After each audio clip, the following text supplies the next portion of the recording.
handful of months have been pretty good for him. Yep. And Tim Rivera still trucking along with Mono Black Devotion. Yeah, and we're going to move on to game number 3 here. Oddly enough, given the matches that we've watched, and you can see we're in round number 8 here in Las Vegas, have not seen a lot of Black Devotion or Black-Green Devotion this particular weekend. So it looks like Gorman may be taking a mulligan here, but the Swamps are really not out in force. Though we do see them here, you've got Gorman splashing green for copies of Abrupt Decay in his main deck, and in his sideboard he has 1 Vraska and a couple of copies of Golgari Charm. Mono Black Devotion here for Rivera, and likes to have all those swaps instead.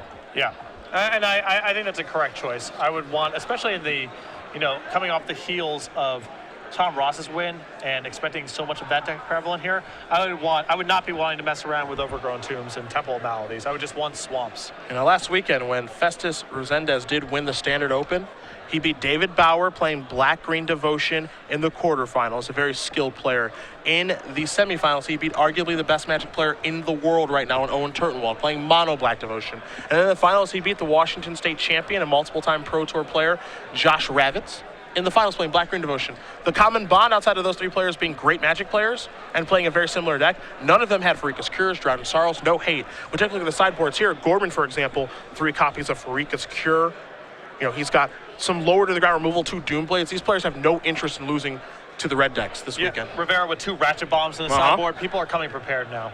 Got Gorman going to be targeted by a Thoughtseize. You saw him mulligan down to 5. He's looking, is Rivera at a Thoughtseize, a Pack Rat, a Desecration Demon, and a Mutavault. So there's never a great time to mulligan to 5, but now's a pretty poor time for Vinnie. In Mono Black Mirrors, people were just compelled to keep hands that are not very good because you're playing against so many Duresses and Thoughtseize post board that your just card count matters so much. So Vinnie's hands must have been terrible to warrant mulliganing twice. BioBlight's going to get that out of the way. Gorman draws a card. It's a Mutavault, untimely for him. As good as Mutavault is, and it will serve for 2, he does have a copy of Underworld Connections in hand, but was not able to play it. Well, the damage does add up in the mirror match. Certainly. People think it's a pure control matchup. The life total is strangely relevant at various times, so these little shots from Mutavault do count. Rivera does have an Underworld Connections that he can deploy right now, but he's going to go simply with Pack Rat before passing the turn back over to Gorman. Gorman will take a draw here. It is a swamp, so now Underworld Connections is online if he'd like to cast it. And I can respect that play from Tim. I mean, if he plays Underworld Connections, imagine Vinnie just goes on tap, 4th lane, hit you with my 2 Mutavaults. Now you're down to 12. If you activate Connections, you're at 11. And now all of a sudden, if the game goes on for a long time, you're liable to get killed by Grave Merchants or just random creatures off the top. Vinnie with 3 mana. There's your Underworld Connections on the Mutavault. So this is a way for Gorman to be able to catch up. And of course, the Mono Black version has no great way of getting that off the table. However, Rivera can opt to race if he'd like, and he has the perfect card to do it with Pack Rat. Yeah, he may not care. I mean, he might go straight to a damage race plan. Rivera picking up a swamp for the turn. We know about the connections in the hand, Devour Flush as well, but not actually a lot of action. So it might be forced, he might be forced, to play a Pack Rat game. And it's not so bad here. He's got a lot of leftover lands in his hand. And if something goes wrong here with this Pack Rat, if he's hit with BioBlight, he has an Underworld Connections he can leave in his hand. And so he has some way to build back up in the event that Vinnie is able to find his copy of BioBlight. Gorman will activate Connections and take a draw. You see Rivera moving in on the Pack Rat plan. Looks like another copy of Underworld Connections, but more importantly for Gorman, a BioBlight has been found. So another activation here, and Vinnie will take a draw. It looks like a Dark Betrayal has been found, so he's working his way back into this thing. And it wouldn't surprise me right now if Tim readjusts here and just deploys Underworld Connections this turn in the face of the active mana.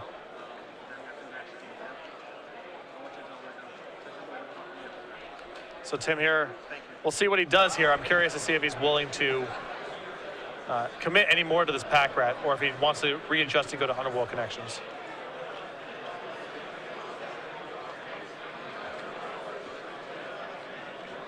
It's a big risk if you get hit with BioBlight this turn. And Underworld Connections is an attractive alternate plan. The upside of Pack Rat, though, is also huge. Yeah, and BioBlight's going to clear all these away, so Rivera moving in on that plan, and it ends up maybe coming back to hurt him a little bit here. We're going to find out. Gorman's done a really, even though he's mulligan to 5, he's done a really nice job of undoing it. Well, he's Connections twice now, going to a 3rd time. Yeah. So he's now in fact, in front on card count. His life total's not very low.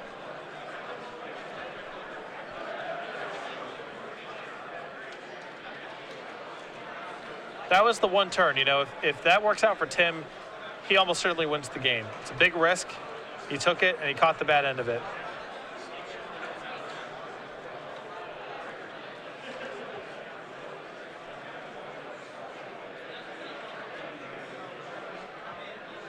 Well, now he's got to switch plans and move to connections. So now can he keep up, especially playing against a deck that can remove connections?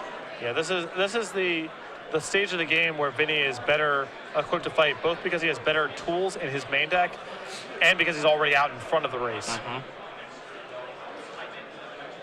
So now here's an activation. Gorman's going to go down to 14. Picks up a card. It's a copy of Devour Flesh. He's got at least one Gray Merchant in hand, maybe two. So he's going to take one more. Go down to 13. And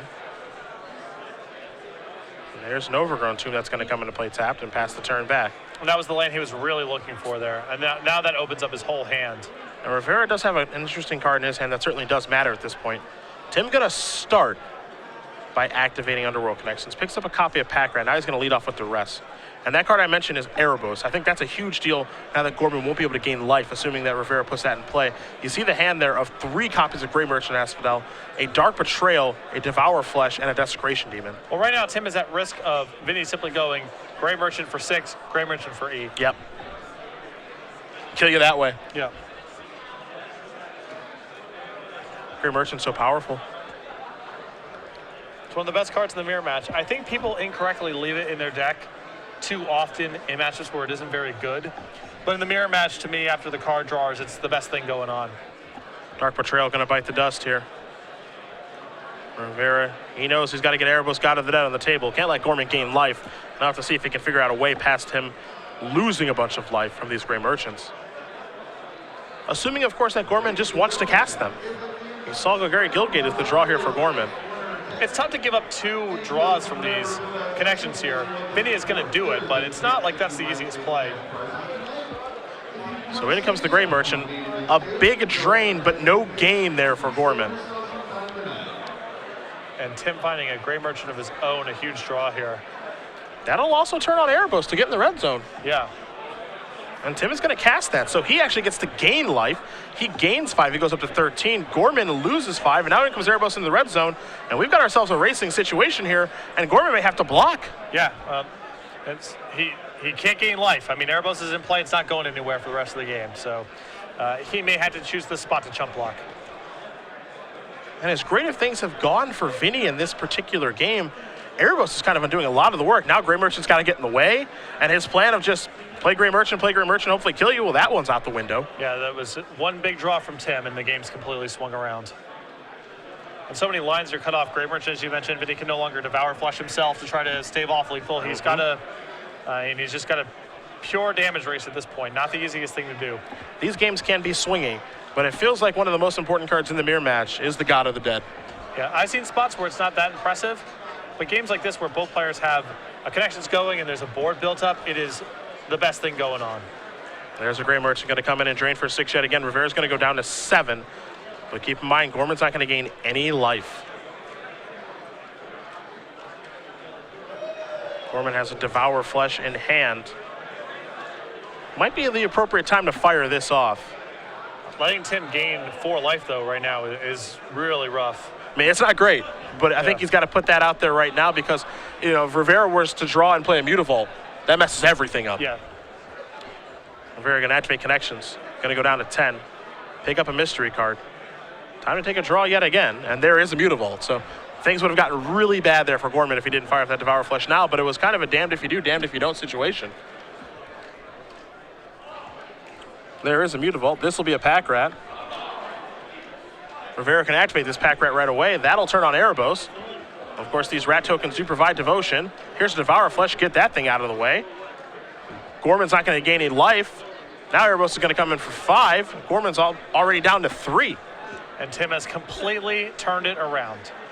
And it was just that Gray Merchant draw. Yep. Gorman going to take a draw now. It's a copy of Thoughtseize. That one couldn't be worse. Desecration Demon's not doing much. And in a game that I actually thought Vinnie Gorman may come back to win here, given, the mulligan of 5, but undoing that with the 2 copies of Underworld Connections, the timely Bile Blight on the Pack Rat, and the Gray Merchants in hand, Tim Rivera has done a very impressive job of getting this game back. The black mirror match is very swingy and very skill intensive. And I think Gorman's looking at his hand right now saying, man, I know the mulligan of 5 hurt, but I thought I was actually going to win this one. It looked like he had it completely turned around. Yeah. He had a bunch of Gray Merchants in his hand. Tim with no pressure. Looked like it was going to be easy sailings, but Erebos cut off an angle of attack, and then Erebos started attacking, and Vinnie not with a lot of answers. Had Dark Betrayal, yeah. Had Devour Flesh. I mean, it feels like he had everything. But again, that's just the power of Erebos in the matchup. And I think Gorman, he doesn't want to concede. I think this is a situation where he can't believe he's going to lose this game. He's trying to see if there's some sort of out here. But what can I connections into? Right. The problem is that he can't gain any life. I think that's the big deal. And these all 3 attackers are lethal next turn because Tim gets a draw step and also has connections in play, so he can make the rats 4/4s. Yeah. And we can't forget about the Mutavault as well, and that is going to do it. Tim Rivera, Standard Open champion from our Las Vegas Invitational last year, is going to win this match over Vinnie Gorman 2-1. Impressive stuff here from Rivera with Mono Black Devotion. Yeah, a huge swing.